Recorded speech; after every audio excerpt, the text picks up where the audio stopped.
Hi, everybody. Welcome back to my YouTube channel, Politics with Sherry Jacobus. Thank you for subscribing. And if you're not yet subscribed, help me out and hit that button. So look at my face. Look at my face. This is me smiling and gloating. I'm pretty sure the rest of you are as well. I think we knew yesterday was going to be good for Democrats, but man, it was beyond our wildest dreams and expectations. There's a sense of renewed hope because let's face it, it's been pretty bad in recent months, and it's still going to be bad. But we've been suffering under the atrocity of Trump now for 9 months, and we finally had a chance. Well, not me, I live in the District of Columbia, but many people in this country finally had a chance to go do something about it. Actually, I take that back. We all did. We all went to the protests. We're all out there fighting. We're on social media. We're doing our thing. We're using the power that we have. Yesterday was pretty fantastic.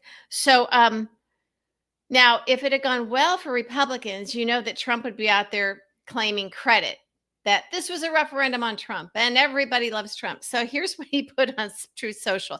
By the way, I like reading these and posting these because people say, oh, don't give him more airtime or whatever. But I really think that if regular MAGA had known what he was putting on Twitter, say in 2015 and 2016, he probably wouldn't have won.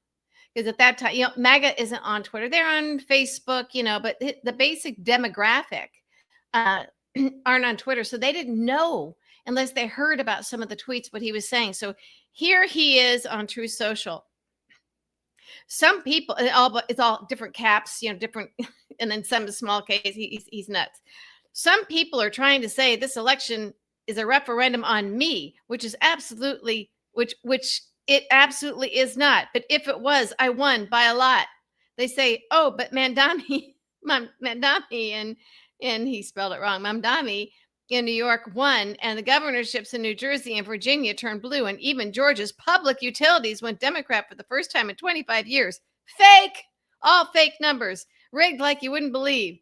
These aren't even real states anymore. Total disasters run by people who don't appreciate greatness when they see it. I am bigly. I will not go away, Ikes. The people love me. The military loves me. The best generals, they all say, sir, nobody's ever seen leadership like this. And let me just say, if you keep voting this way, you might not be voting much longer. Joking, sort of. Okay, that's a little frightening. What's he got planned? So anyway, here's the thing. I said this yesterday. I think it was yesterday. I predicted that if last night was a wipeout for Republicans, that they would be replacing Mike Johnson as Speaker. I'm just wondering who's going to be the one to make the call to vacate the chair. I think more Republicans are going to go the way now of Marjorie Taylor Greene. She's actually sounding reasonable. She's saying she was duped before by media. I don't know what that means. Stop watching Fox News and Newsmax. That might help. But there's no way to read yesterday's election returns any other way than a complete referendum on Trump. I mean, I don't know. Let's see. Abigail Spanberger wins Virginia governor's race, flipping the seat blue. Mikey Sherrill in New Jersey, governor. Democrats flip red seats in Mississippi, breaking Republican supermajority. Democrats have flipped 13 seats from red to blue so far in the Virginia House of Delegates. California passes Prop 50, issuing stunning blow to Trump's attempt to rig elections. And now we could gain as many as 5 new congressional districts in California because they're saying, remember how they were saying that Gavin Newsom is bluffing? They put it on the ballot and people want it in California. You're gonna take away, you're gonna do this gerrymandering in Texas and other places. Guess what? We can play that game too. So let's see. Democrats secure a 5-2 majority in Pennsylvania Supreme Court, key swing state. Every county in Virginia shifts blue in monumental statement against Trump. Jay Jones wins a new Virginia Attorney General. They got a clean sweep. Democrats got a clean sweep. Ghazala Hashmi wins Virginia Lieutenant Governor race. And Democrats even flipped 2 Public Service Commission seats in Georgia, the first victories in 25 years. Oh, yeah, Donald Trump. You can bet your diapered behind that this was a referendum on you. I would just like to be a fly on the wall in the Stephen and Katie Miller household, which I guess now is on a military base because they can't understand why they don't feel safe. Well, this is why. It's the stuff you do. Just a few days ago, there she was on TV threatening an American citizen, a naturalized American citizen, with deportation because she was losing a debate with him. Remember that? Okay, so what could it have been? Gee, Donald, I don't know. The Great Gatsby Party,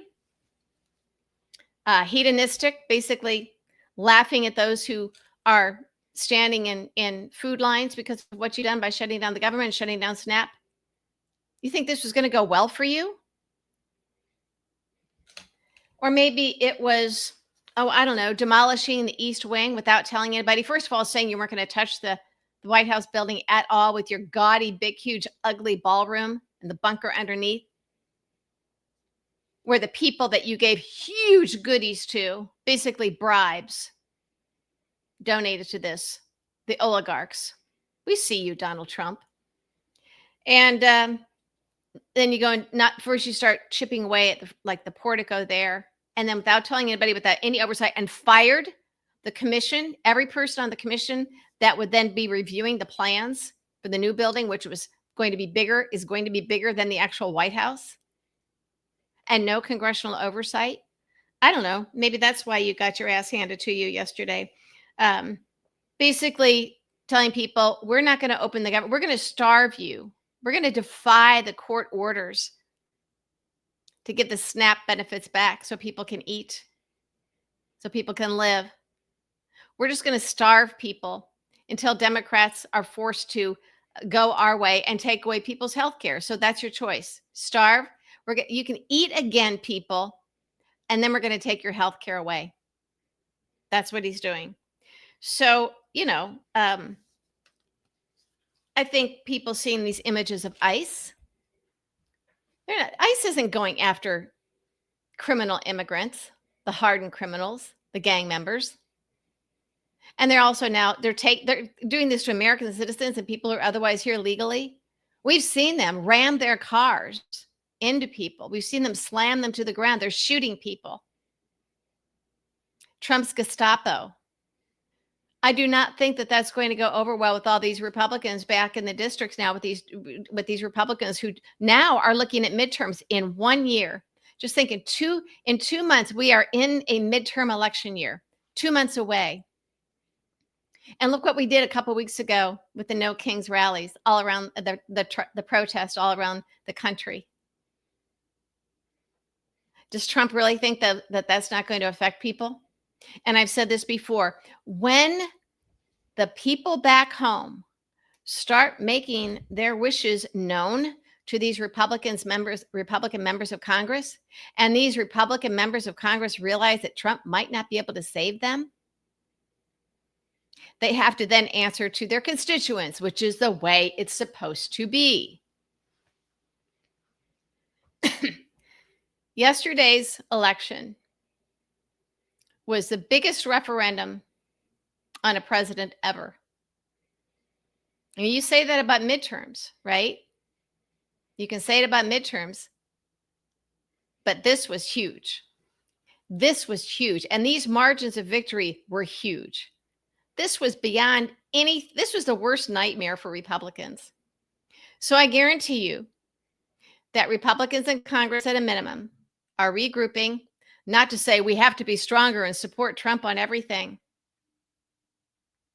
I think this might be it. We're going to start seeing fissures. It's not going to be a complete breakdown of the GOP and MAGA.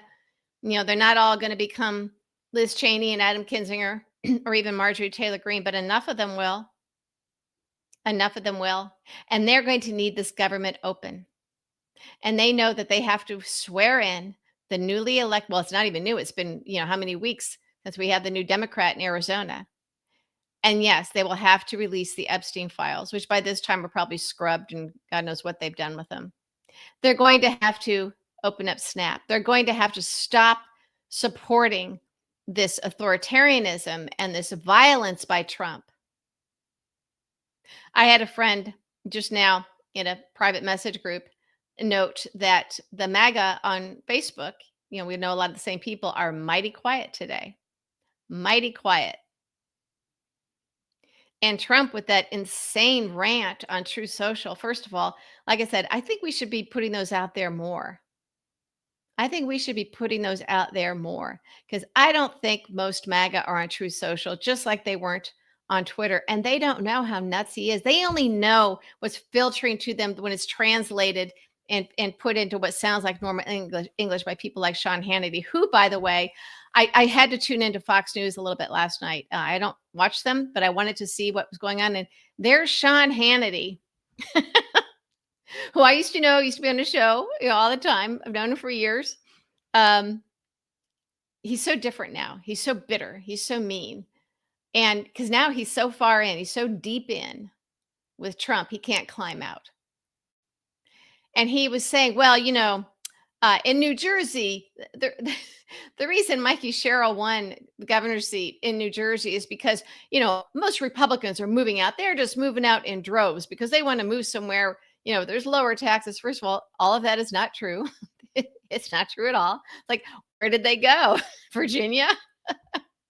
And he was just grasping at straws. And Martha McCallum and Brett Baer like sitting there nodding, but you can see in their faces, they're just like, okay, just give us something to work with here. Sean Hannity, he's either gotten real bad at this in his old age, or he even knows that this is bad. This is real bad. And it makes me wonder if the new chief over at CBS, Barry Weiss, the conservative woman who's now spending $10,000 a day on her security. Folks, if you need security, it means you're doing something wrong. And she's trying to pilfer Brett Baer from Fox and Scott Jennings from CNN. I got to wonder now if they're still going to go with those plans. Because these are business decisions. They all think, ooh, Trump's authoritarianism, he first of all, he's going to help them, and they're also afraid of him. They want all the corporate deals. They need this stuff okayed. But if they care even this much what their viewers have to say, what the American people have to say, they might want to rethink that strategy. They might want to rethink that strategy. So Donald Trump, last night was 100% a referendum on you. And your Republicans in Congress and all around the country running for office, re-election or open seats or whatever, they all know it was a referendum on you. And they know that in exactly 1 year, the midterms will be a referendum on you. I expect things to get a little rough for you, Donald Trump. And I love seeing it. I love seeing it. I've said before, Democrats are so weak. They really are. The leading Democrats are so weak. We can't even do daily press briefings. They won't do anything. I mean, they act like it's, high school student council races. They aren't fighting back. But we the people are. We the people are. And you better be afraid of us, Donald Trump. And your Republicans in Congress better be very afraid of us. Because we don't like what you're doing. We don't like that you've destroyed democracy. And I'm even closely watching the Supreme Court hearings today on the tariffs. Okay? This is a corrupt Supreme Court. It's a Trump Supreme Court. They are very political. And because they are political, they can put their finger in the air and see which way the wind is blowing and know where we might just be a year from now. And they may want to try and get at least somewhat on the right side of the history, or not at least go so far into the corruption camp. So the main argument really is that once you put the power of tariffs in the hands of the president, you take it from Congress and put it in the hands of the executive, in the hands of the president, you don't get it back. You don't get it back.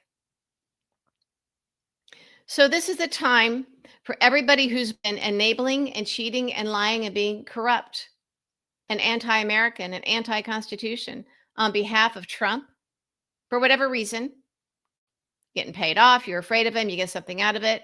Maybe you're an idiot and a true believer. I think yesterday changed all that. And guess what?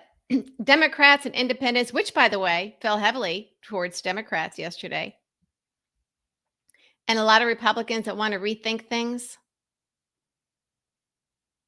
Watch out, Donald Trump, because a year from now, I think things are going to be very different, and not in a good way for you.